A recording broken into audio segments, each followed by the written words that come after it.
আসসালামু আলাইকুম। সংবাদে আপনাদের সবাইকে স্বাগত। সংবাদ শিরোনাম। চট্টগ্রামে বাস চাপায় হেফাজত নেতার মৃত্যুতে মহাসড়ক অবরোধ, পরিকল্পিত হত্যাকাণ্ডের। বাগেরহাটে সড়ক দুর্ঘটনায় প্রাণ গেছে এক শিক্ষক। ঢাকা সিলেট মহাসড়কের ব্রাহ্মণবাড়িয়া অংশে যানজটের ভোগান্তি চরমে। উন্নয়ন কাজ পরিদর্শনে গিয়ে বিড়ম্বনায় খোদ সড়ক পরিবহন উপদেষ্টা। এখানে ট্রাফিক ম্যানেজমেন্ট খুবই বাজে, মানে যেখানে যা করা দরকার, হাইওয়ে পুলিশের যে দায়িত্ব পালন করা দরকার সেটা সে দায়িত্ব পালন হচ্ছে না। কবে কিভাবে গণভোট অনুষ্ঠিত হবে তা ঠিক করতে আজ আবারও রাজনৈতিক দলগুলোর সাথে আলোচনায় বসছে ঐকমত্য কমিশন। 15 অক্টোবর মেয়াদ শেষ হতে যাওয়া এই কমিশন আজই শেষবারের মতো বৈঠকে বসছে। কমিশনের চিন্তা, নোট অফ ডিসেন্ট সহ জুলাই সনদে প্রস্তাবিত প্রতিটি সংস্কার প্রস্তাবের উপর 3টি আলাদা প্যাকেজে গণভোট হবে। এ নিয়ে রাজনৈতিক দলগুলো একমত না হলে নেওয়া হবে বিশেষজ্ঞ মতামত। গণভোট, যার মাধ্যমে জনগুরুত্বপূর্ণ কোনো বিষয়ে সংসদ বা সরকারের পরিবর্তে জনগণ নিজেরাই সিদ্ধান্ত দিতে পারেন। স্বাধীনতা পরবর্তী বাংলাদেশে এমন গণভোট হয়েছে 3টি, যার প্রথমটি ছিল জিয়াউর রহমানের আমলে শাসন ব্যবস্থার বৈধতা নিয়ে, পরেরটিও একই বিষয়ে হোসেন মাহমুদ এরশাদের আমলে, আর তৃতীয়টি 1991 সালে সাংবিধানিক বিল।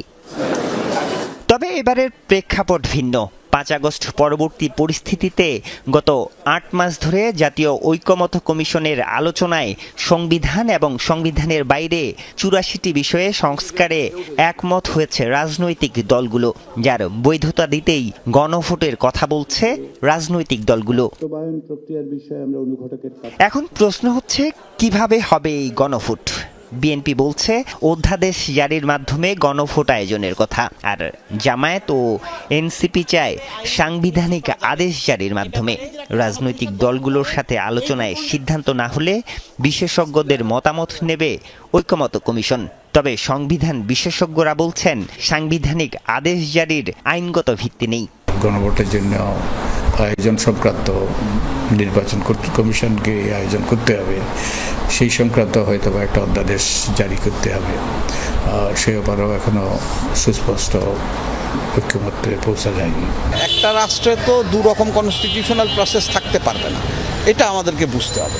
কনস্টিটিউশন তো সর্বোচ্চ আইন, এইটা কোনো পর্যায়ে পার্লামেন্টের মাধ্যমে কনস্টিটিউশনের পার্ট হয়ে যেতে পারে, যে গণভোটে এই যে বিষয়গুলো পাস হয়েছিল এটা পার্ট অফ দি কনস্টিটিউশন হবে, সেটা হতে পারে। কিন্তু সুপার কনস্টিটিউশন হওয়ার তো কোনো জিনিসেরই আসলে আইনগতভাবে সুযোগ নেই। গণভোট হলে কি থাকবে ব্যালটে? কমিশন ভাবছে 84টি সংস্কার প্রস্তাব 3 প্যাকেজে ভাগ করে হতে পারে এই গণভোট। সাংবিধানিক ও এর বাইরের বিষয়গুলো থাকবে আলাদা 2টি করে প্যাকেজে। 11টি নোট অফ ডিসেন্টের বিষয় নিয়ে থাকবে আলাদা প্যাকেজ। যেগুলোতে সংবিধান সংশোধন লাগবে না, এটা হয়তো একটা প্যাকেজ হবে, আরেকটা যেখানে সংবিধান সংশোধন লাগবে সেটা আরেকটা প্যাকেজ হতে পারে, কিন্তু আরেকটা প্যাকেজ হতে পারে যেখানে নোট অফ ডিসেন্ট আছে। তো এই প্যাকেজগুলোর উপর নির্বাচন হবে, না ভোট দেওয়ার সুযোগ থাকবে কমিশন। যদিও গণভোটে নোট অফ ডিসেন্টের 11টি বিষয়ে রাখা না রাখা নিয়ে আছে ভিন্নমত। সংবিধান বিশেষজ্ঞরা বলছেন গণভোটে নয়, নোট অফ ডিসেন্টের ভবিষ্যৎ নির্ভর করবে পরবর্তী নির্বাচিত সরকারের উপর। সেখানে তো মত দ্বিমত থাকবে, কিন্তু তারা যখন গণভোটে যাবেন তখন তো কংক্রিট বিষয়গুলো নিয়ে যেতে হবে। নোট অফ ডিসেন্টের বিষয়টা পার্লামেন্টে তারা হয়তো পরে আলোচনা করে ঠিক করবেন যে তারা এই জায়গাগুলো কিভাবে করবেন, কারণ এটা তো আলটিমেটলি র্যাটিফিকেশনের জন্য সবই পার্লামেন্টে যেতে হবে। এই টাইমের যত কাজ আছে সবই পার্লামেন্টে 2/3 মেজরিটিতে এটা র্যাটিফিকেশন লাগবে। 15 অক্টোবর মেয়াদ শেষ হবে জাতীয় ঐকমত্য কমিশনের। তার আগেই জুলাই জাতীয় সনদের পূর্ণতা দিতে চায় কমিশন। চট্টগ্রামে বাস চাপায় হেফাজত নেতার মৃত্যুর ঘটনায় হাটহাজারী এলাকায় চট্টগ্রাম রাঙামাটি খাগড়াছড়ি মহাসড়কে বিক্ষোভ করেছেন হেফাজত নেতা কর্মীরা।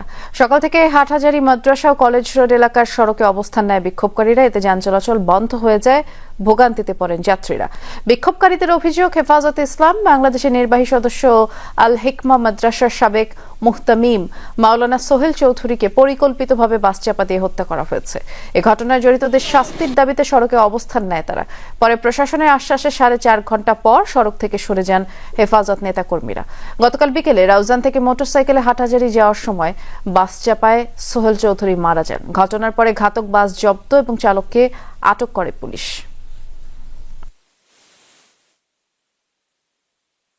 যারা সেখানে ছিল সবাই স্পষ্ট করে বলছে যে এটাকে পরিকল্পিতভাবে ওনাকে চাপিয়ে দেওয়া হয়েছে, চাপিয়ে দিয়ে একেবারে উনি মারা গেছেন। প্রশাসনকে জানিয়েছে যে আমরা এই তদন্তের দৃষ্টান্তমূলক কি শাস্তি চাই এবং এই নিহতর পরিবারকে একটা ক্ষতিপূরণ আমরা চাই।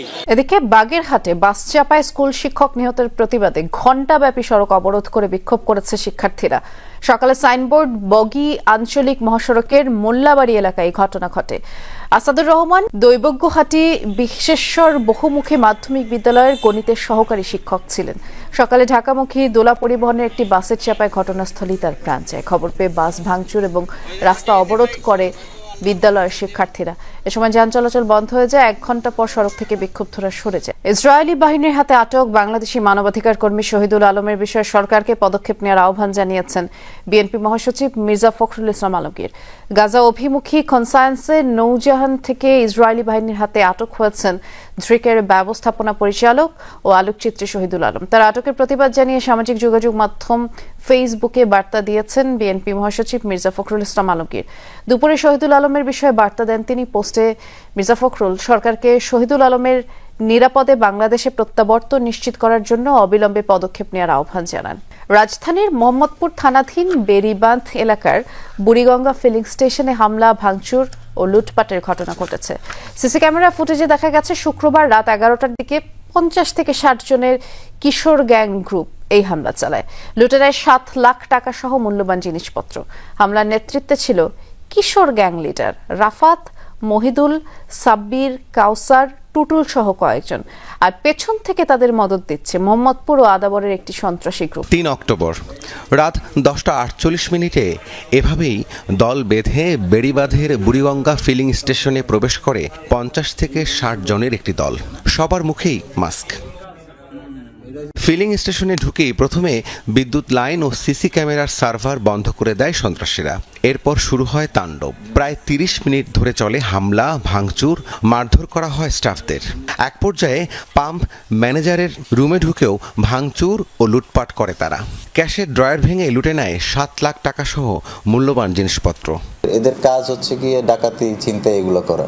তো এরা হয়তোবা আমাদের এখানে এই উদ্দেশ্যে আসছে। আমি যেটা মনে করি যে এটা একরকম ডাকাতি করা হয়। কারণ আমার প্রতিষ্ঠানে এসে আমার প্রতিষ্ঠানের কারেন্ট বন্ধ করে দিয়ে আমাদের স্টাফদেরকে মারধর করে আটকে রেখে তারা ক্যাশের চাবি ছিনিয়ে নিয়ে যেহেতু আমার টাকা পয়সা নিয়ে গেছে, এইটা আমি ডাকাতি মনে করি আর কি। পাম্প কর্তৃপক্ষ জানিয়েছে স্থানীয় কিশোর গ্যাং লিডার রাফাতের নেতৃত্বে এই হামলা হয়।